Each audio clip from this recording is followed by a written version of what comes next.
Hey everybody, today we are going to break down the fundamental movement known as the squat. We're going to talk about why, how, and all the variations. So why do we care about squatting?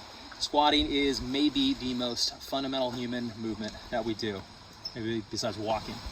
It's raising our hips up and down, sitting down, standing up. If we cannot do this well, if this is a problem for us, if it hurts when we do this, if we don't want to do this, if we cannot control our body while we do this, we're going to have problems in our life.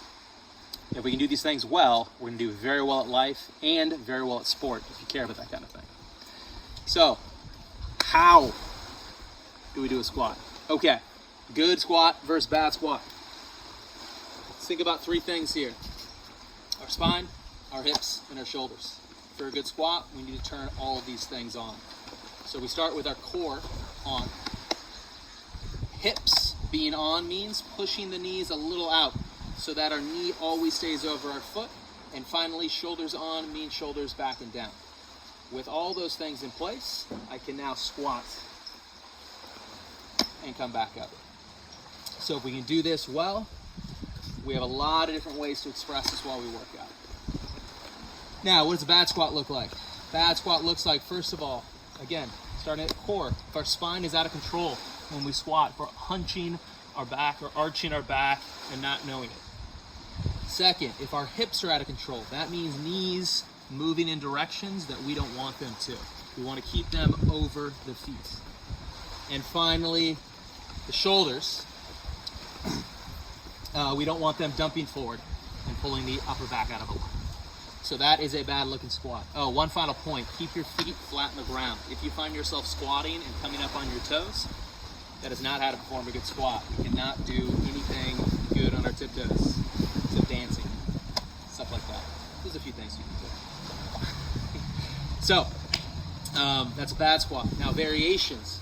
We have our standard squat, which is feet next to each other, bringing the hips down. Now you notice my squat's not incredibly deep.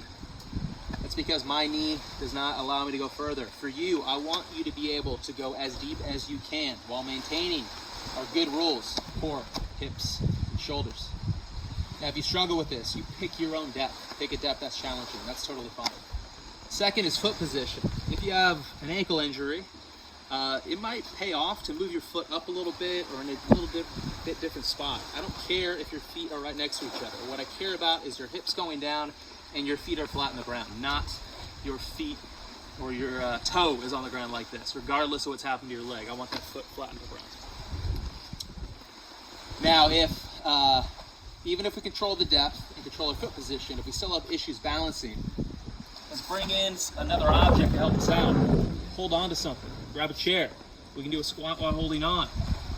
The more we hold on, the more support we get. Now this is a chair, it moves, but I could easily use this railing here and really hang on. That's fine too. We can also do a sit to stand. So let's have something behind us.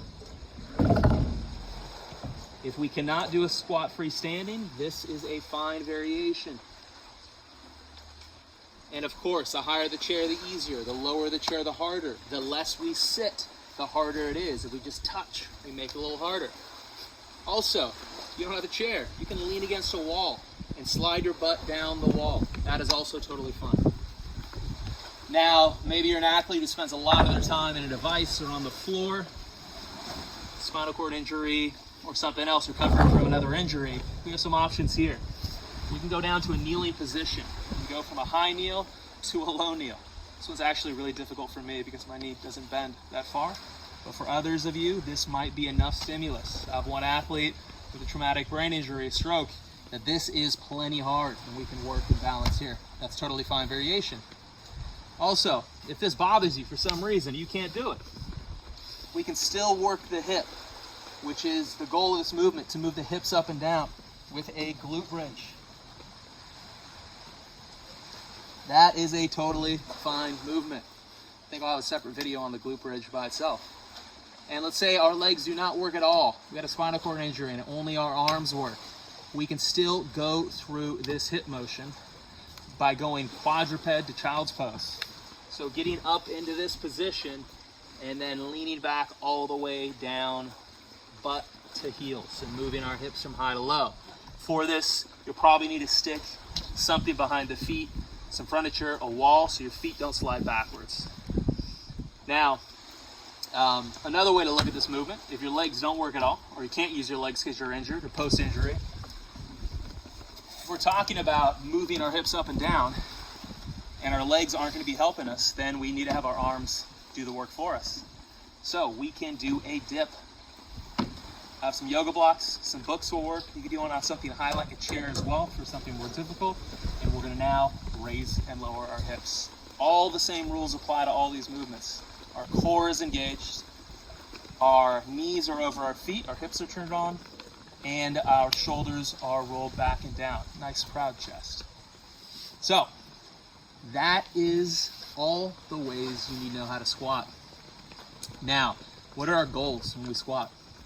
Our goals are to be able to safely and efficiently move our hips up and down.